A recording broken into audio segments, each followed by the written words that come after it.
Bien, mesdames, messieurs, je suis très heureux une fois de plus de me retrouver parmi vous et je reconnais des fidèles qui ne changent pas, n'est-ce pas, les ans passent sur eux en ne laissant que leur printemps. Et voilà, et cette fois-ci, je vais vous entretenir de l'optimisation de la taxation des plus-values immobilières. Voilà. Les plus-values immobilières, c'est-à-dire les plus-values sur les cessions d'immeubles, mais également les plus-values sur les parts de certaines sociétés que l'on appelle les sociétés à prépondérance immobilière, eh bien, ces plus-values sont assujetties à une taxation qui d'ailleurs est assez fluctuante, mais plutôt orientée à la hausse. Voilà, pour une raison qui vous a été dite il y a quelques instants, c'est que les biens immobiliers, ce sont des biens captifs. Voilà. Vous ne pouvez pas partir avec vos immeubles. Vous pouvez partir avec vos portefeuilles de valeurs mobilières, c'est tout à fait exact, mais les immeubles constituent des biens captifs et le législateur, évidemment, s'autorise quelques excès fiscaux à leur égard. Et donc, la question aujourd'hui, c'est de savoir comment on peut construire son patrimoine, pratiquer certaines opérations sans s'exposer, ou du moins en allégeant la taxation sur les plus-values immobilières.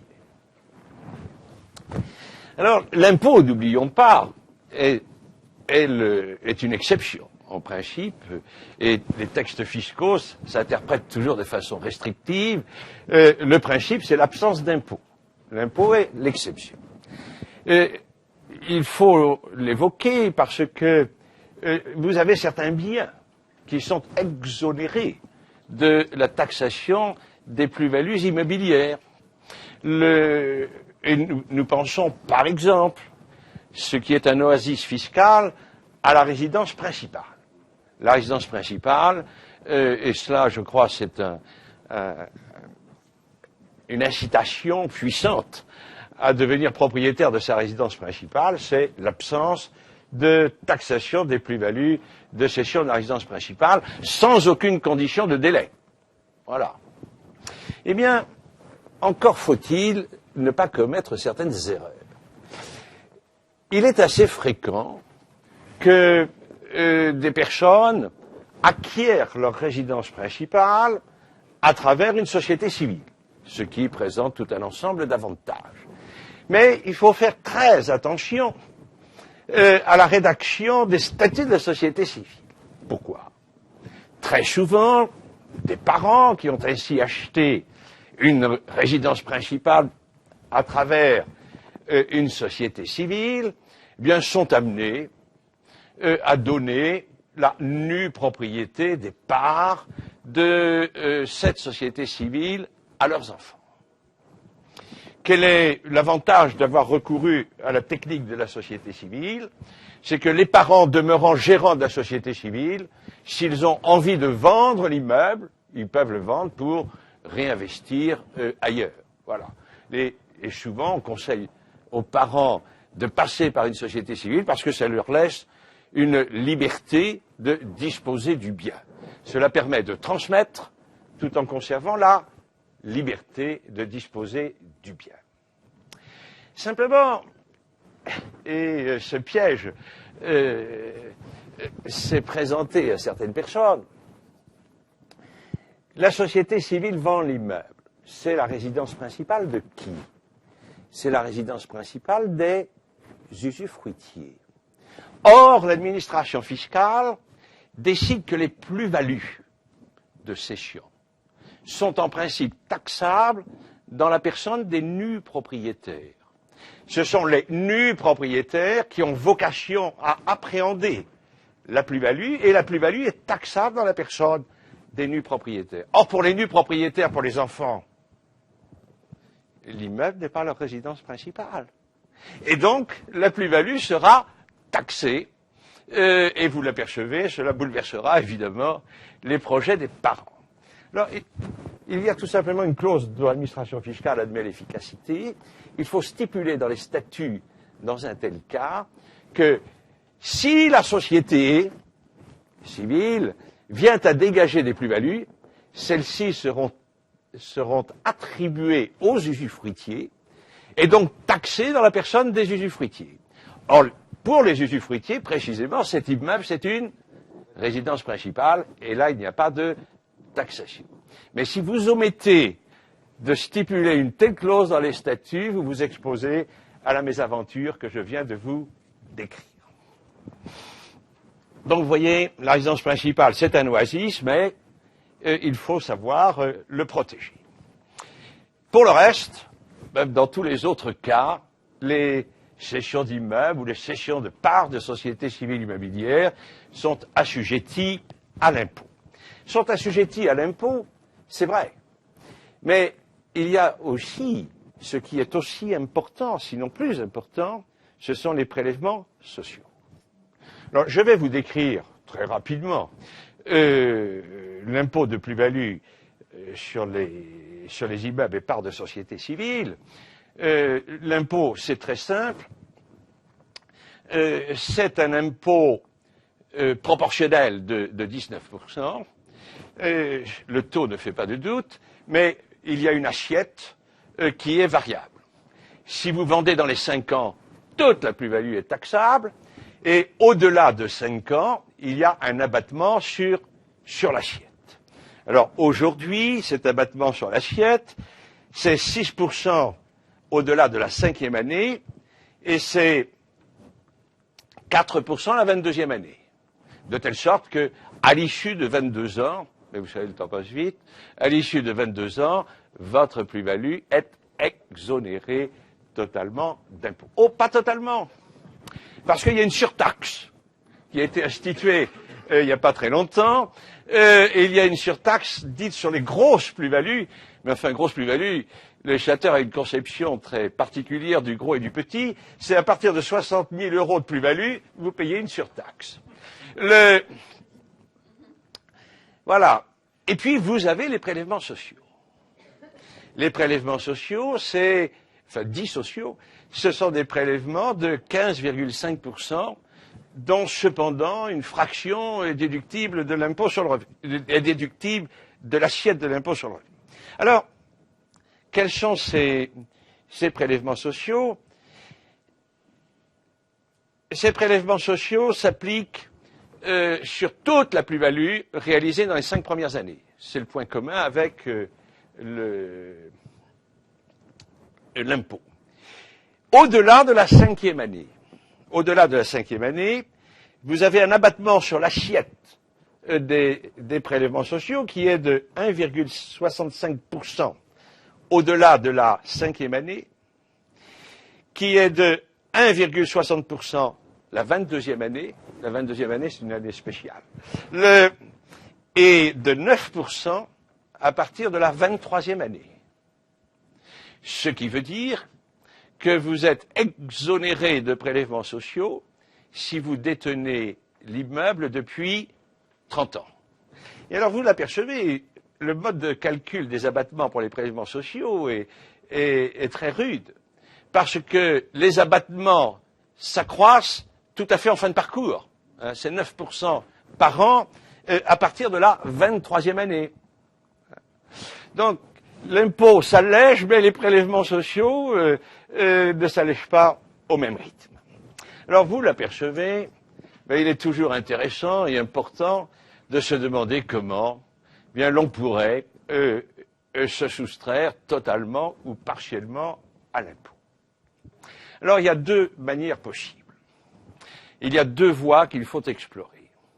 La première voie, c'est d'agir sur l'existence de la plus-value. Est-ce que l'on ne pourrait pas supprimer la plus-value? Et si l'on supprime la plus-value, on supprime évidemment impôts et prélèvements sociaux. Donc, il faut agir d'abord sur l'existence de la plus-value. Et puis ensuite, il y a une deuxième voie qui peut être explorée, c'est d'agir sur le calcul des abattements, c'est-à-dire d'agir sur le point de départ du délai pour le calcul des abattements, de telle sorte que plus on fait courir tôt ce point de départ, bien plus faible est l'assiette des impôts et des prélèvements sociaux. Alors voilà, explorons ces deux voies. Tout d'abord, agir sur l'existence de la plus-value. Eh bien, à la vérité, il n'y a qu'une seule technique, mais elle demeure toujours performante. C'est la donation avant cession. C'est la technique qui permet de purger les plus-values. Pourquoi? Parce que si l'on donne et que le donataire ensuite cède, eh bien, on va calculer la plus-value en confrontant le prix de cession et la valeur qui a été retenue dans la donation. Mais comme on cède généralement le lendemain de la donation, il n'y a pas de plus-value. Donc, nous avons éliminé un impôt qui est, dans notre cas, l'impôt de plus-value. Parce que très souvent, on rencontre cela. Vous avez des parents qui disent, tiens, j'ai un enfant qui a besoin d'argent, je vais vendre un bien pour subvenir à ses besoins, et puis je vais lui donner de l'argent. Mais non, il faut lui donner l'immeuble, et c'est lui qui va le vendre. Il n'y aura pas d'impôt de plus-value. Donc voilà, il faut donner avant de céder.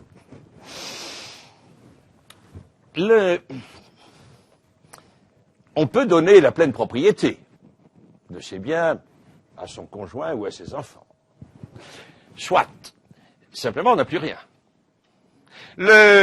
Alors vous avez une autre technique, c'est de donner la nue propriété du bien aux enfants avant de céder. Voilà. Évidemment, nous n'allons purger la plus-value dans ce cas que sur la nue propriété. Subsiste la plus-value sur l'usufruit. Mais vous l'apercevez, vous conservez en toute hypothèse l'usufruit du bien ou du moins de sa valeur. C'est pourquoi, très souvent, la technique à laquelle on recourt, c'est une donation de la nue propriété avant la cession. Alors, ici, vous avez beaucoup de remarques qui doivent être faites.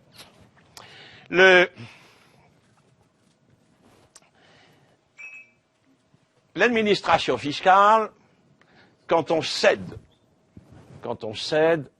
le bien démembré, je sais pas, les enfants vont céder la nue propriété, vous allez céder l'usufruit, l'administration fiscale nous dit, et cela est spécifique aux biens immeubles, c'est que l'administration fiscale traite l'opération comme s'il y avait deux cessions. Une cession de nue propriété, et dans cette hypothèse, le calcul de la plus-value est très rapide, puisque on cède pour la même valeur que celle qui a été retenue dans la donation, et puis vous avez une cession de l'usufruit qui est généralement réalisée par les parents. Et alors comment calcule-t-on la plus-value de cession de l'usufruit? Eh bien, on confronte le prix de cession de cet usufruit, eh bien, à son prix d'acquisition. Oui, mais nous n'avons jamais acquis un usufruit. On a acquis une pleine propriété, et puis ensuite, on a donné une nue propriété qui a fait apparaître un usufruit. Alors, dans ce cas, le législateur a réponse à tout. Il a un barème, n'est-ce pas, qui est le fameux barème de l'article 669 du Code général des impôts, où l'on vous dit à quelle quotité de la propriété correspond l'usufruit compte tenu de l'âge de l'usufruitier. Eh bien, tout simplement, nous dit le législateur, on applique au prix d'acquisition de l'immeuble ce barème. On applique ce barème au prix d'acquisition de l'immeuble en retenant l'âge de l'usufruitier au jour de la cession. Et l'âge, il a vieilli. Et donc, la valeur de l'usufruit a diminué, ce qui accroît quelque peu la plus-value. Mais ce n'est pas ce qu'il y a de plus gênant, parce que généralement, l'usufruitier détient son immeuble depuis relativement longtemps, pas toujours. Voilà. Donc, cette technique minimise la valeur de l'usufruit. Alors, je voudrais faire ici deux remarques. deux remarques. Une première remarque qui est inspirée, hélas, par une réforme législative qui remonte maintenant à 3 ans, relative à la cession de l'usufruit. Qu'est-ce qui va se passer, n'est-ce pas? Les enfants vont céder la nue propriété qui leur a été donnée, et les parents vont céder un usufruit. Quel type d'usufruit vont-ils céder? Ils vont céder un usufruit viager à l'acquéreur. L'acquéreur va acheter une nue propriété, il va acheter un usufruit viager. De telle sorte que la pleine propriété se reconstitue dans la personne de l'acquéreur, et pour lui c'est totalement indifférent d'acheter à un plein propriétaire ou d'acheter à deux acquéreurs, l'un pour la nue propriété, l'autre pour l'usufruit. L'acquéreur, il devient plein propriétaire, c'est généralement ce qui l'intéresse. Il n'y a pas de problème de ce côté-là. Le problème pourrait venir du côté des parents qui cèdent l'usufruit. Parce que le législateur, c'est l'un des le dernier méfait de Cahuzac. Le législateur a décidé que le prix de cession d'un usufruit temporaire par une personne physique ou par une personne morale transparente de l'article 8, le prix de cession d'un usufruit temporaire ne relève pas de l'impôt de plus-value, mais relève de l'impôt sur le revenu. C'est-à-dire, tout le prix de cession d'un usufruit est intégré au revenu du cédant. Alors vous l'apercevez, il suffit d'évoquer cette perspective pour vous dissuader de céder un usufruit temporaire. C'est parfaitement exact. Mais ici, le problème, c'est de savoir ce qu'on entend par usufruit temporaire. Le législateur parle d'usufruit temporaire, ce qui fait sourire, parce que tous les usufruits sont temporaires, ça fait partie de la nature de l'usufruit. Mais le législateur a un langage qui n'est pas tout à fait celui des juristes, et l'administration fiscale encore moins, et on nous a dit, et cela nous le trouvons dans la doctrine fiscale, que par usufruit temporaire, il faut entendre un usufruit à terme fixe. Et ce qui permet de distinguer l'usufruit temporaire, l'usufruit à terme fixe, de l'usufruit viager, qui est un usufruit à terme incertain. Or, ici, dans la stratégie que je vous propose, c'est que les parents, quand ils donnent la nue propriété à leurs enfants, ils se réservent un usufruit viager. Et qu'est-ce qu'ils vont céder, fût-ce le lendemain? C'est un usufruit viager, et donc qui n'entre pas dans le champ d'application de la loi. C'est un usufruit qui relève seulement de l'impôt de plus-value selon les modalités que je vous ai indiquées. La deuxième réflexion que je voudrais faire, elle concerne la répartition du prix entre le nu propriétaire et l'usufruitier. Parce que nous sommes obligés dans l'acte, et le notaire qui va recevoir l'acte, il va être obligé d'indiquer deux prix. Un prix de cession de la nue propriété et un prix de cession de l'usufruit. Alors, ici, nous sommes en principe libres de répartir le prix de cession de la pleine propriété entre l'usufruitier et le nu propriétaire. Voilà. Parce que ici, nous ne sommes pas tenus par le barème de l'article 669. On peut recourir à une évaluation économique de l'usufruit, ce qui va conduire à élever la valeur de l'usufruit et abaisser la valeur de la nue propriété. Voilà, on peut recourir à une évaluation économique pour répartir le prix de cession. Simplement, il ne faut pas le faire. C'est l'un des rares cas où il faut utiliser le barème de l'administration fiscale. Pourquoi? Parce que quand on a fait la donation de la nue propriété aux enfants, on a appliqué le barème de l'article 669. On est obligé.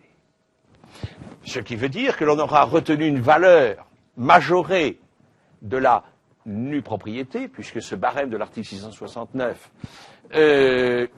contribue à survaloriser la nue propriété et on aura sous-valorisé l'usufruit. Vous comprenez que si lors de la cession, on répartit le prix, non pas en considération de ce barème, mais en considération d'une évaluation économique, on va aboutir à une répartition qui contribuera à abaisser la valeur de la nue propriété et à hausser la valeur de l'usufruit. Ce qui veut dire quoi? Que vous allez créer une moins-value artificielle sur la cession de la nue propriété. Or, les moins-values en matière immobilière ne peuvent pas s'imputer sur des plus-values, et encore moins évidemment sur le revenu global. Et puis vous allez créer une plus-value artificielle sur l'usufruit. Donc, dans cette hypothèse, dans l'acte, c'est extrêmement simple. Et d'ailleurs, l'administration fiscale en sera flattée que vous recouriez à son barème. Il faut répartir le prix entre, selon le barème de l'article 669 entre l'usufruitier et le nu propriétaire pour éviter l'apparition d'une moins-value artificielle ou d'une plus-value artificielle. Alors voilà, nous avons accompli cette opération qui est tout à fait performante. Nous avons vendu l'immeuble. Qu'est-ce que l'on va faire du prix? Voilà la question. Alors ici, vous avez le choix entre trois solutions possibles, qui sont d'ailleurs prévues, deux d'entre elles en tout cas, par le Code civil.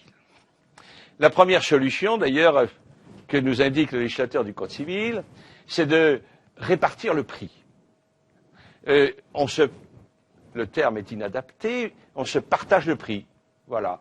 L'usufruitier part avec une fraction du prix correspondant à son usufruit et les nus propriétaires partent avec, voilà, et on se sépare là. C'est la première possibilité. Simplement, évidemment, les parents amputent leur patrimoine, puisqu'ils ne retrouvent à l'issue de l'opération qu'une fraction du prix correspondant à leur usufruit. Mais c'est tout à fait possible. C'est tout à fait possible. C'est le principe qui est retenu par le législateur. Mais il n'est pas d'ordre public. C'est, si vous ne dites rien, c'est ce qui se passe. La deuxième possibilité, qui est la plus fréquemment utilisée, c'est de réinvestir en démembrement. Voilà, nous avons vendu cet immeuble parce que nous estimions opportun de le vendre. Ou d'abord parce qu'on n'a pas eu le choix, parce qu'on a été, par exemple, exproprié, ce qui est une vente forcée. Voilà. Et qu'allons-nous faire de ce prix? On peut le réinvestir en démembrement. On peut racheter un autre immeuble. Et l'on va rétablir sur cet immeuble la nue propriété des enfants. Et on va rétablir sur cet immeuble l'usufruit des parents. C'est un réinvestissement en démembrement. Ce qui permet aux parents usufruitiers, c'est à eux que je pense, de conserver les revenus. On conserve les avantages de la transmission aux enfants qui sont du propriétaire de l'immeuble et on conserve au profit des parents l'usufruit sur la totalité du bien. Voilà, c'est le réinvestissement en démembrement qui est une technique qui fonctionne parfaitement. Et puis vous avez une troisième, qui d'ailleurs est expressément visée par le législateur. C'est ce qu'on appelle la stipulation d'un quasi-usufruit. Voilà, les parents donnent la nue propriété de cet immeuble à leurs enfants, ils s'en réservent l'usufruit et on stipule dans l'acte que si cet immeuble venait à être vendu, ce que l'on sait d'ailleurs, on le fera demain, mais si cet immeuble venait à être vendu, l'usufruit se reportera sur le prix. C'est-à-dire, c'est un usufruit qui porte sur une somme d'argent. Et un usufruit qui porte sur une somme d'argent, qu'est-ce que ça veut dire? C'est un quasi-usufruit, cela veut dire encore que le quasi-usufruitier exerce les prérogatives de la propriété, il appréhende la totalité du prix. Sauf que il est débiteur d'une dette de restitution à l'extinction du quasi-usufruit. Voilà. Alors vous allez dire, c'est excellent. Finalement, nous avons donné la nue propriété aux enfants, on a purgé la plus-value sur la nue propriété, on vend l'immeuble, on appréhende la totalité du prix. C'est vrai, on est débiteur d'une dette de restitution qui s'exécutera à l'extinction du quasi-usufruit, c'est-à-dire à notre décès. Donc ce n'est pas une préoccupation jusqu'à ce moment-là. Voilà. C'est une technique tout à fait excellente. Alors, le problème, c'est de savoir, et la question se pose particulièrement dans ce cas, si la stipulation d'un quasi-usufruit ne serait pas un abus de droit. Voilà. Alors, il n'y a pas que la stipulation d'un quasi-usufruit qui ait suscité des difficultés. L'administration fiscale a contesté, mais maintenant c'est fini, elle a enterré l'âge de guerre, la donation avant cession. Voilà, on donne pour purger la plus-value, bien l'administration fiscale disait la donation est frauduleuse, n'est-ce pas? Vous avez donné dans le seul but de purger la plus-value. Alors, sur ce point, aujourd'hui, il n'y a plus aucun doute. Absolument aucun doute, la donation avant cession ne peut pas, en tant que telle, constituer un abus de droit. Le Conseil d'État nous l'a dit très simplement, on n'aperçoit pas au nom de quel principe on pourrait contraindre quelqu'un à céder avant de donner plutôt que de donner avant de céder. Voilà. Il n'y a pas d'abus de droit à une telle opération. Alors l'administration fiscale, vous savez, ne capitule pas aisément, nous a dit oui, mais si vous vendez l'immeuble le lendemain de la donation, ce qui se produit, parfois même, on fait la donation le matin, on vend l'après-midi. Cela veut dire qu'à la vérité, on était déjà d'accord avec l'acquéreur, parce que on ne fait pas une vente d'immeuble en 5 minutes. Il y avait déjà un accord préalable avec un acquéreur. Ce qui veut dire qu'à la vérité, la cession était antérieure à la donation. Alors, là aussi, le Conseil d'État est intervenu et nous a dit non, non, non, non. Nous sommes ici en matière d'impôt de plus-value. Et le fait générateur de l'impôt de plus-value, ce n'est pas l'accord de volonté. Le fait générateur de l'impôt de plus-value, c'est le moment du transfert de propriété. Dès lors que le transfert de propriété est postérieur à la donation purge efficacement la plus-value. Donc, vous pouvez aujourd'hui tranquillement pratiquer la donation avant cession. Il n'y a plus de difficulté sur ce terrain. Il reste une difficulté concernant le quasi-usufruit. Quel est le raisonnement fait par l'administration? Bien que le législateur du Code civil nous permette de pratiquer le quasi-usufruit, le raisonnement fait par l'administration, c'est de dire, bien, la donation est fictive, n'est-ce pas, puisque vous avez repris ce que vous avez donné. Donc, la donation est fictive. Ou bien encore, on peut dire, mais le résultat est le même, la donation est frauduleuse, vous avez donné dans le seul but de purger la plus-value. Bon. Alors, le comité de l'abus de droit fiscal a eu à connaître de ce type d'affaires, non pas d'ailleurs en matière immobilière, mais en matière mobilière. Le comité de l'abus de droit a écarté l'abus de droit. Voilà par le raisonnement suivant, c'est que le comité a décidé que la donation n'était pas fictive, parce que le donateur s'était réellement appauvri. Pour quelle raison le donateur s'est-il réellement appauvri? C'est qu'il est devenu débiteur d'une dette de restitution.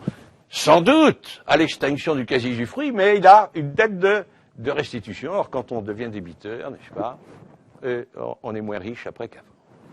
Eh bien, voilà, le comité de l'abus de droit a retenu, a écarté l'abus de droit. L'administration fiscale ne s'est pas inclinée, n'a pas capitulé sans condition. Elle a formulé une condition. Elle a dit nous sommes prêts à nous ranger à l'avis du comité d'abus de droit à une condition. C'est que le quasi-usufruitier donne des garanties de paiement de la dette de restitution. Parce que, nous dit l'administration fiscale, le danger, c'est que cette dette soit une dette illusoire. Si le débiteur se rend insolvable, eh bien, la dette de restitution sera illusoire. Alors, le Conseil d'État a eu à trancher cette question il y a peu de temps, d'ailleurs, l'année dernière, dans une affaire d'âme Barrier. Le Conseil d'État nous a dit la stipulation d'un quasi-usufruit n'est pas un abus de droit, si deux conditions sont réunies. La première condition, c'est que la stipulation du quasi-usufruit doit être antérieure à la vente. Si on le fait après, c'est une fable qu'on raconte, mais il faut que la stipulation de quasi-usufruit soit antérieure à la vente. Mais le mieux, c'est de la mettre dans la donation. Et puis la deuxième condition, où là, elle a repris l'exigence de l'administration fiscale. La deuxième condition, c'est que la dette de restitution doit comporter des garanties. Voilà. Alors, par exemple, on peut réinvestir dans la souscription de parts d'une société civile, n'est-ce pas, qui va réacheter un immeuble, et on peut affecter en nantissement les parts de la société civile. Et puis, les garanties. Il faut conférer des garanties pour échapper à l'abus de droit. À qui allez-vous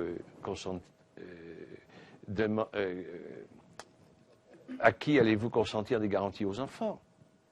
Voilà. Et puis, quand la prescription fiscale sera acquise, on fait sauter les garanties. 4 ans plus tard, vous faites sauter les garanties, vous retrouvez la libre disposition. Le seul problème, c'est qu'il ne faut pas se fâcher avec ses enfants pendant la prescription fiscale. Mais le délai étant couru, on dit aux enfants de lever le nantissement ou de voilà.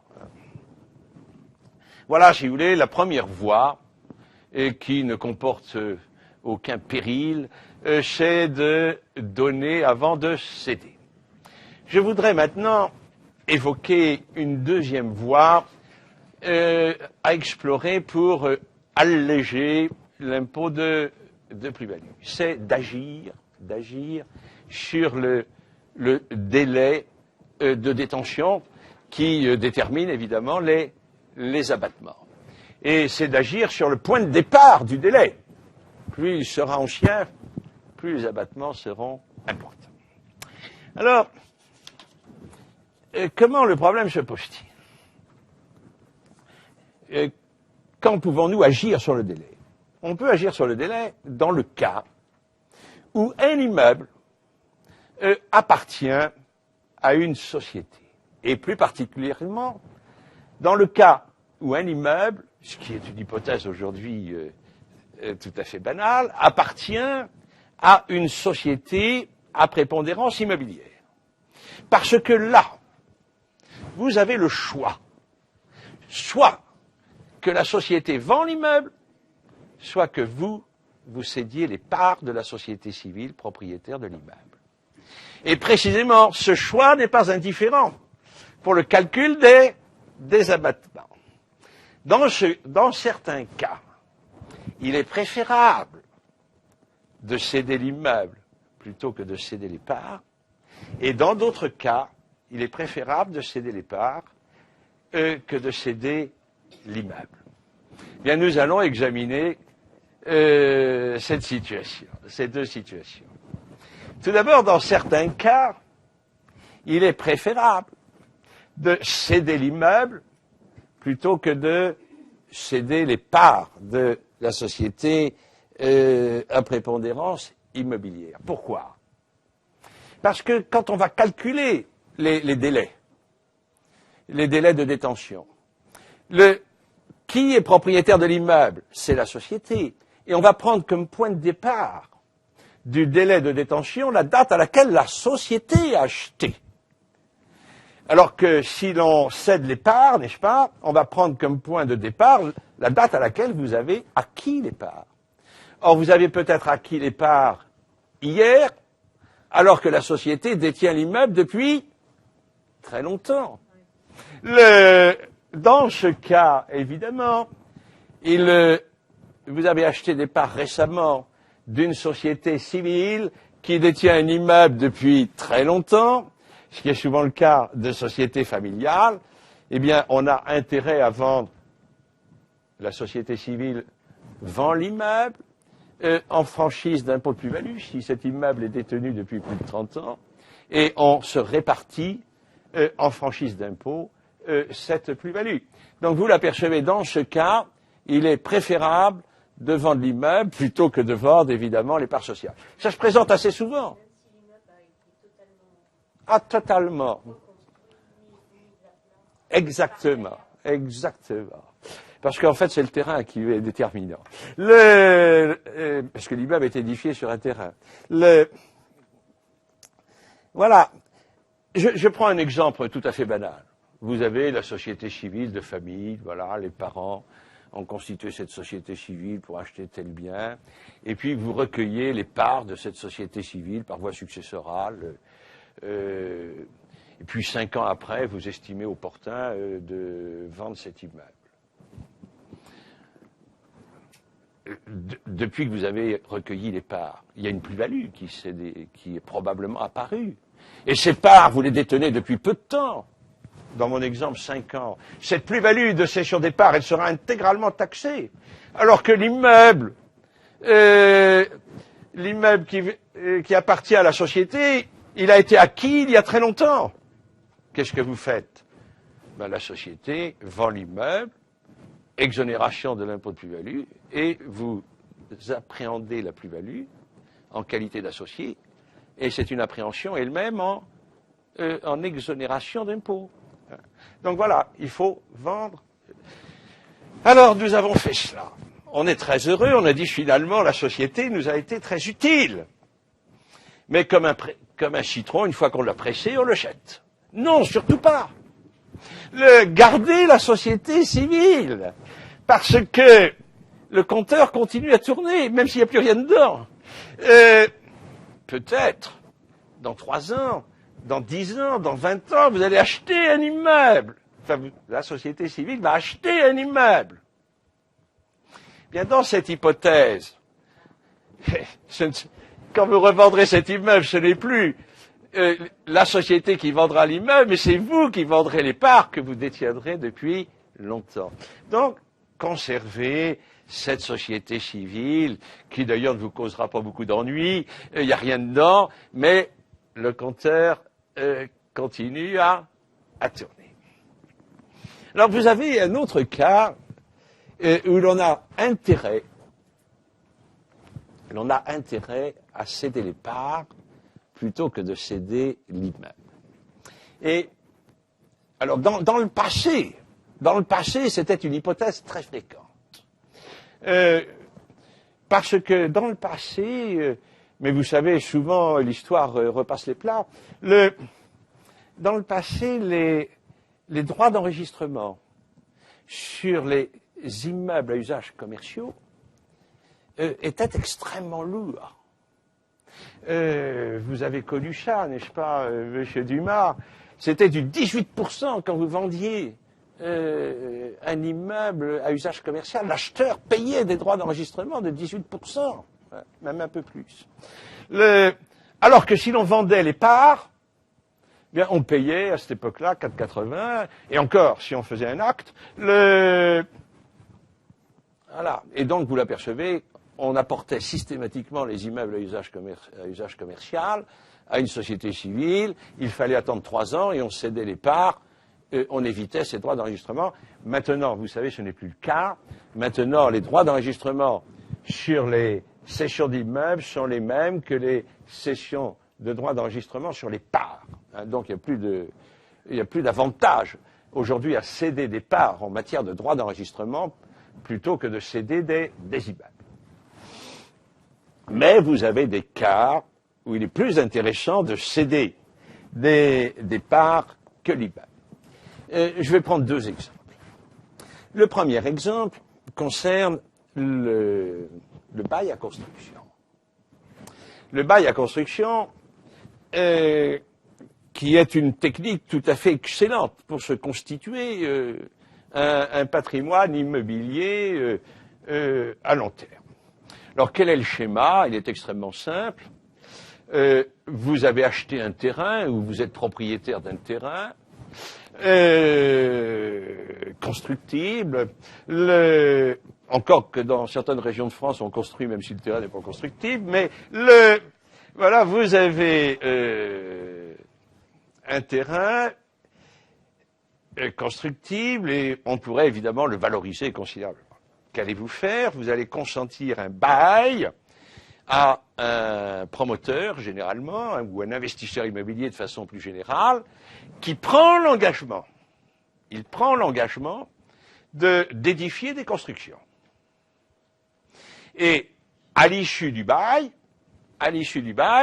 le propriétaire du terrain devient propriétaire des constructions. Les constructions sont la rémunération du bailleur. Voilà. Alors c'est tout à fait excellent, d'autant plus que le législateur nous dit, si le bail dure 30 ans, eh bien, vous recevez les constructions en franchise totale d'impôt. C'est pourquoi, d'ailleurs, on fait des baux à construction d'une durée de 30 ans. Alors, 30 ans, c'est quand même un peu long. Alors, comment faire? Eh bien, vous constituez une société civile qui devient propriétaire du terrain. Et c'est la société civile qui consent le bail à construction. Et donc, le délai de détention, il commence à courir dès l'acquisition du terrain et en pratique, dès la souscription des parts de la société civile. Voilà, vous avez une société civile. Alors, on peut imaginer que dans 20 ans, vous ayez besoin d'argent. Vous vendez les parts de la société civile. Vous ne pouvez pas vendre les immeubles puisqu'ils ne vous appartiennent pas encore. Vous vendez les parts de la société civile. Vous avez déjà quand même 20 ans de durée de détention. Bon. Mais généralement, on attend les 30 ans, où de toute façon, celui qui acquiert les parts, lui bénéficiera des constructions à l'issue du délai de 30 ans. Mais là, il y a un piège qui se présente. Et il faut faire très attention à cela. C'est que, je vous ai dit, à l'issue du bail, d'une durée de 30 ans, le bailleur devient propriétaire des constructions sans impôt. Je vous le confirme. Alors le bailleur est tout à fait heureux. Voilà, j'ai un immeuble qui ne m'a rien coûté, n'est-ce pas? Je vais le vendre demain. Et là, l'administration fiscale nous dit qu'il y a deux plus-values. Il y a une plus-value de cession du terrain, mais ça, elle ne nous gêne pas, puisqu'on détient notre terrain depuis 30 ans.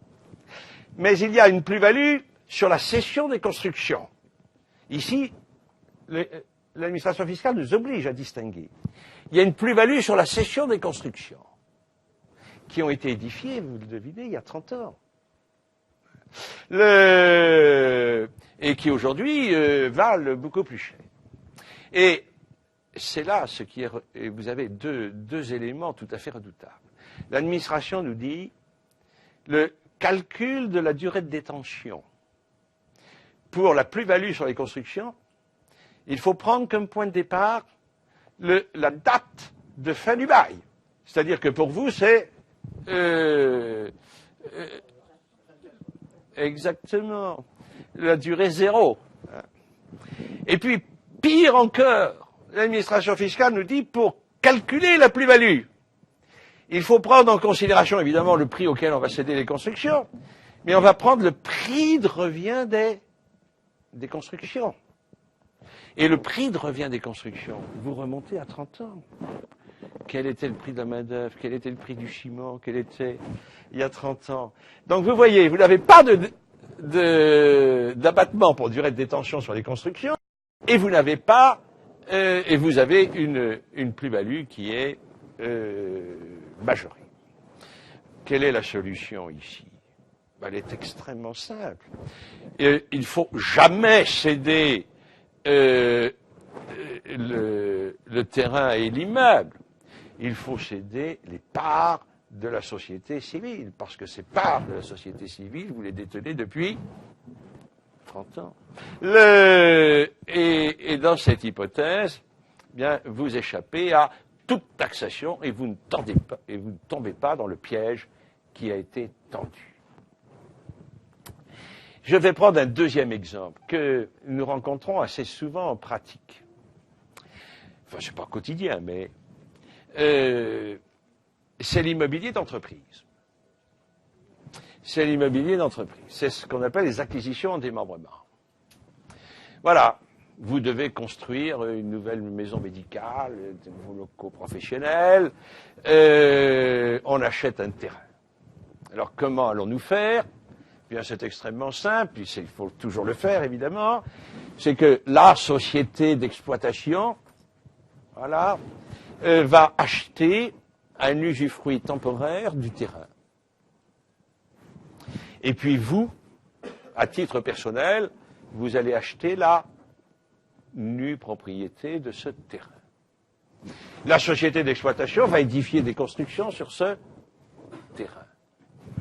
Et vous salivez déjà à l'idée que, à l'extinction de l'usufruit, vous qui avez acquis la nue propriété du terrain, vous deviendrez propriétaire des constructions que vous louerez et vous aurez une retraite dorée. Voilà. Vous pouvez souhaiter également céder le bien. Précisément. L'administration fiscale et le raisonnement est le même. L'administration fiscale nous dit, lorsque l'on devient propriétaire des constructions, par accession, comme l'on dit en droit, le propriétaire du sol devient propriétaire des constructions édifiées sur son sol. Superficies solo cedit, comme on disait. Eh bien, l'administration fiscale nous dit, il y a deux plus-values. Il y a une plus-value de cession du terrain et il y a une plus-value de la cession de l'immeuble, des constructions.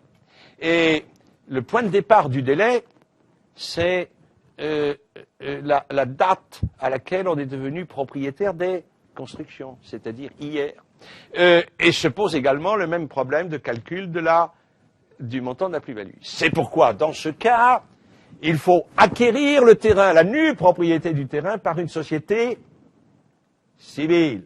De telle sorte que si vous souhaitez vendre après l'extinction de l'usufruit, vous vendez les parts de la société civile, et vendant les parts de la société civile, vous échappez à tout impôt de plus-value. Voilà, si vous voulez, quelques réflexions que nous pouvions faire sur des techniques d'optimisation des plus-values immobilières. Voilà, je vous remercie.